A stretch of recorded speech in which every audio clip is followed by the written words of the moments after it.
He had stopped counting how many worlds he had crossed, mostly because his dragon kept changing the number just to irritate him. 37, the dragon said one moment, its voice echoing directly inside his mind, smooth and annoyingly confident. 42, it corrected itself seconds later.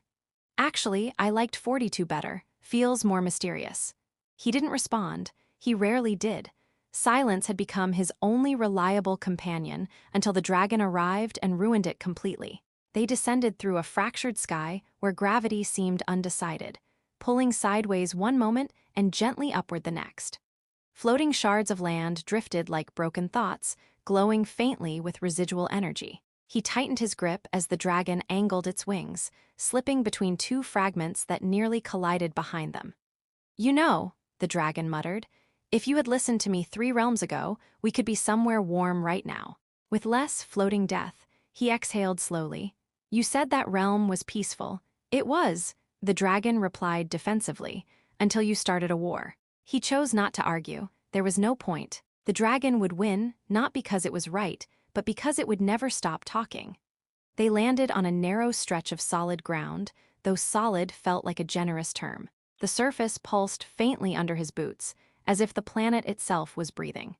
He scanned the horizon, instinctively calculating threats, exits, and the probability of something trying to kill them within the next few minutes. "Relax," the dragon said, curling its massive body behind him. "If something dangerous were here, I'd feel it." A pause. "Actually, I do feel something." He sighed. "Of course you do." "No, this is different," the dragon added, its tone shifting just enough to matter. "It's quiet, suspiciously quiet. I don't like quiet. Quiet usually means something dramatic is about to happen, and I prefer my drama scheduled." He stepped forward anyway. The air shimmered, not violently, but gently, like heat rising from unseen fire. And then she was there, as if she had always been standing in that exact spot, waiting for the universe to catch up. She looked human, almost painfully so, but the illusion broke the moment he noticed her ears, long, elegant, curving slightly backward, catching the faint light in a way that made them seem unreal. She didn't move at first. She simply observed him, her gaze steady, curious, unafraid. "Well," the dragon whispered into his mind, "this is new. Usually they scream." He ignored it, though for once the dragon had a point.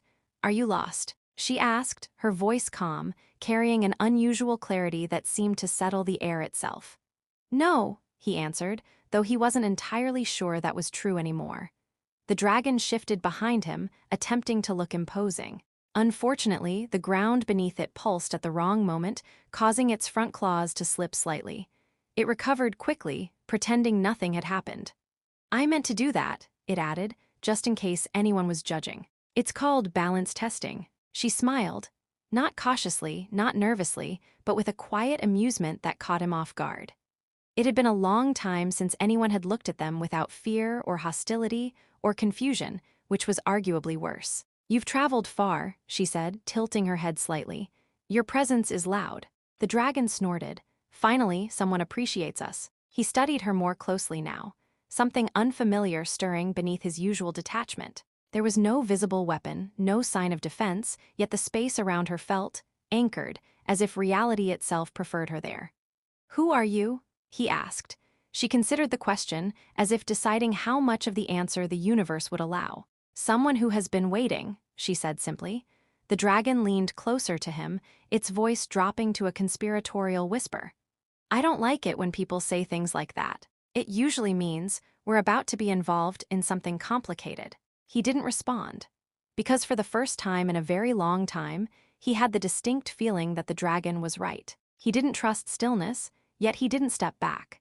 The space around her held its shape in a way the rest of the world didn't, as if reality had chosen a favorite place and refused to misbehave there. The dragon shifted, lowering its head closer to her, eyes narrowing with theatrical suspicion. "You're not afraid," it said. "That's either impressive or very poor decision-making." "I could say the same about you," she replied, her tone light, almost playful. The dragon froze for a brief second, clearly not expecting that. "I am a highly calculated creature," it insisted. "Every reckless thing I do is carefully planned." He exhaled quietly, stepping closer. "You said you were waiting." "I was," she answered. "Not for you exactly, but for what follows you." The dragon leaned back slightly. I don't like being referred to as what follows. I have a name, I just choose not to share it with strangers. Builds mystique. She ignored the comment, her gaze now fixed on him. You carry fractures, she said, not just from battles, from choices that bent entire paths. He didn't react outwardly, but something tightened beneath the surface. He had seen beings who could read energy, time, even probability, but this felt different. More precise. Everyone carries something, he replied. Yes, she said softly, but not everyone leaves echoes across dimensions. The dragon made a low sound. Okay, I officially don't like this conversation anymore. Too much truth. Very uncomfortable. A faint tremor passed through the ground, subtle at first, then sharper. The floating fragments above them shifted, their slow drift becoming erratic. He turned instantly, instincts snapping into place. Something's coming. I know, she said calmly. Of course you do, the dragon muttered. Why is it always I know and never oh no? What is that terrifying thing? I miss that reaction. The air split, not violently, but with a precise, unnatural tear. From it, shapes emerged, not entirely solid, not entirely real. They flickered between forms, as if undecided about their own existence. He stepped forward without hesitation, hand already reaching for the weapon at his side. Wait, she said. He didn't. The first strike came fast. One of the shifting entities lunged, its form collapsing and reforming mid-motion. He moved just as quickly, deflecting it with practiced precision.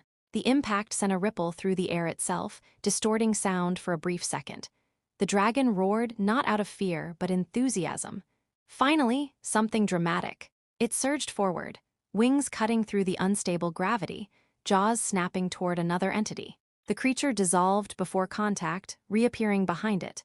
Oh, I hate when they do that, the dragon complained, twisting midair. Pick a shape and commit to it. He moved between them, calculating patterns, searching for consistency where there seemed to be none. But there was something else, something off. They weren't attacking her. Stay behind me, he said instinctively. I don't need to, she replied. He almost told her she did, but then she stepped forward. Not quickly, not forcefully, just a single step, deliberate and steady. The space around her shifted again, but this time it wasn't subtle. The flickering entities paused, their unstable forms stuttering as if encountering resistance they couldn't process. The dragon blinked. Well, that's new. She raised her hand, not in defense, but in quiet command. The air tightened, threads of something unseen weaving through the fractures. The entities recoiled, their forms unraveling, not violently, but inevitably, like a mistake being corrected. Within seconds, they were gone. Silence returned. The dragon slowly lowered itself to the ground, staring at her. I had a whole plan, it said. It involved fire and dramatic timing. You completely ruined it. She smiled faintly. I'm sure it was a very good plan. It was an excellent plan, the dragon corrected. He didn't speak. He was watching her now, more carefully than before. You didn't fight them, he said. I didn't need to, she answered. That wasn't normal.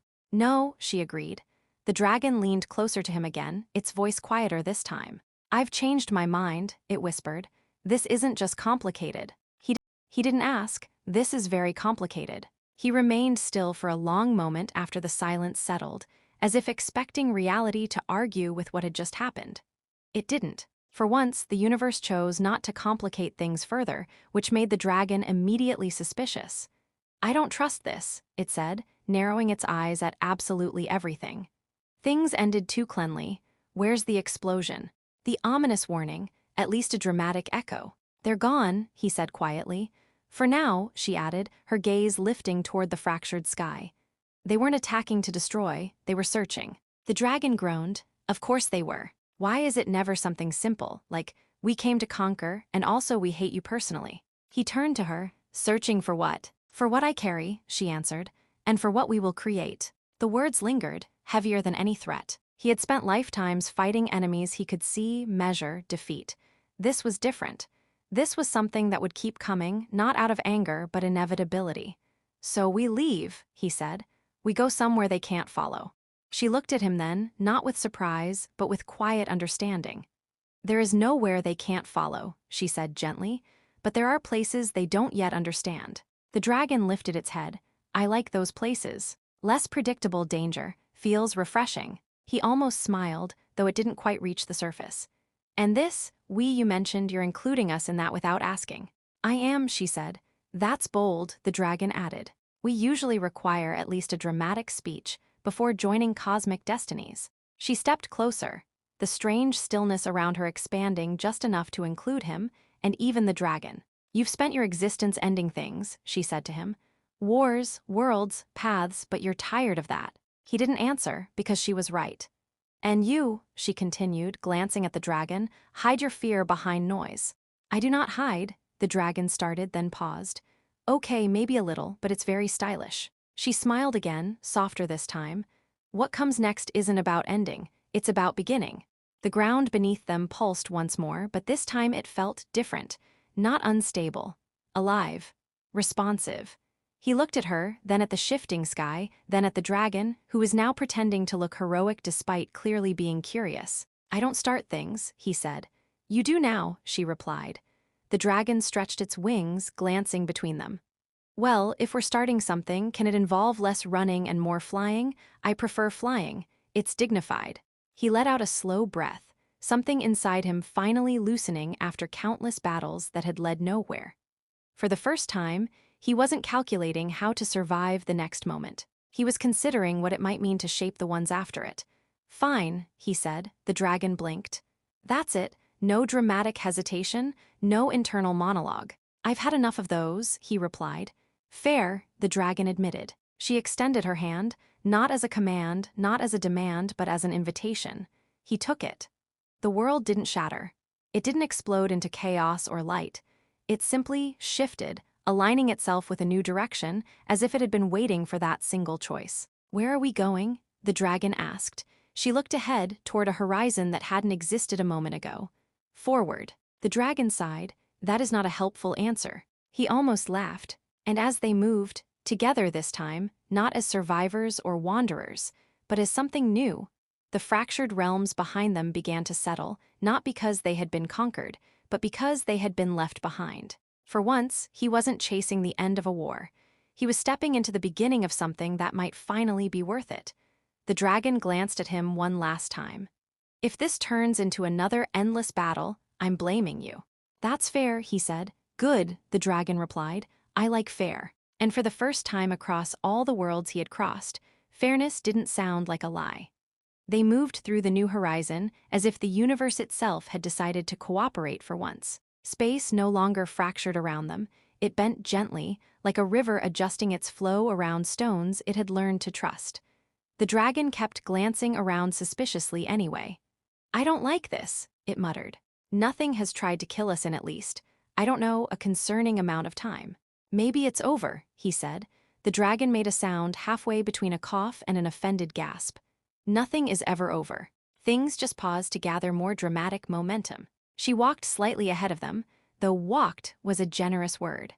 The ground responded to her presence, forming soft, luminous pathways that appeared just as she needed them. Her long ears caught the shifting light of distant stars that had not been visible before, as if the universe was slowly revealing parts of itself only she could unlock.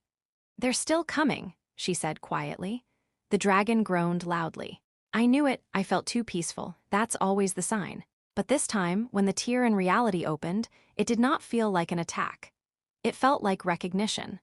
The same shifting entities returned, but now they were fewer, slower, as if weakened by distance or confusion.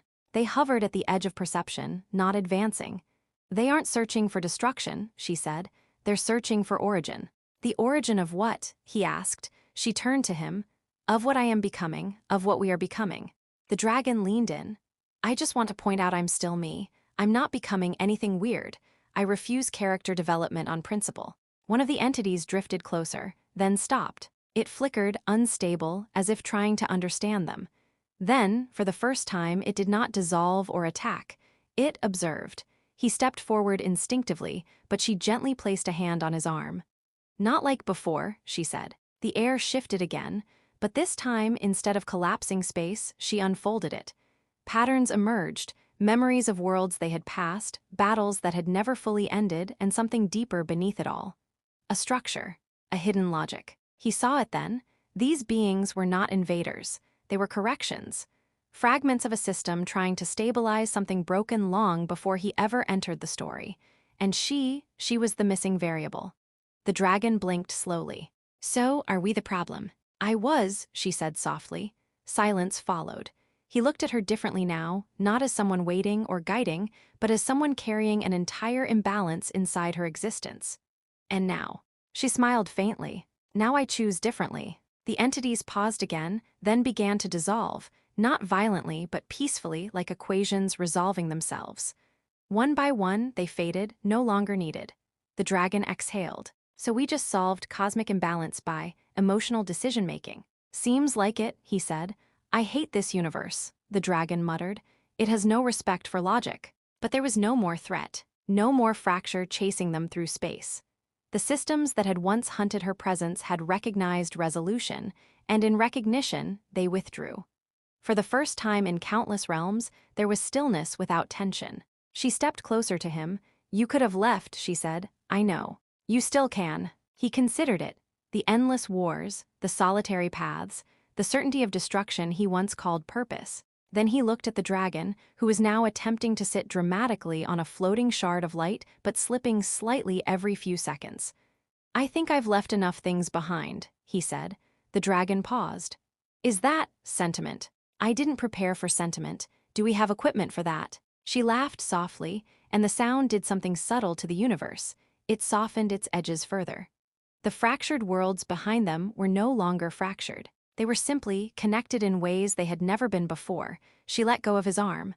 "I won't stay in one place," she said. "I know. I will continue creating." "I know."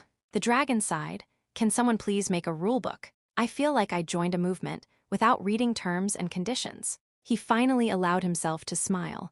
Not the kind shaped by survival, but something quieter, steadier.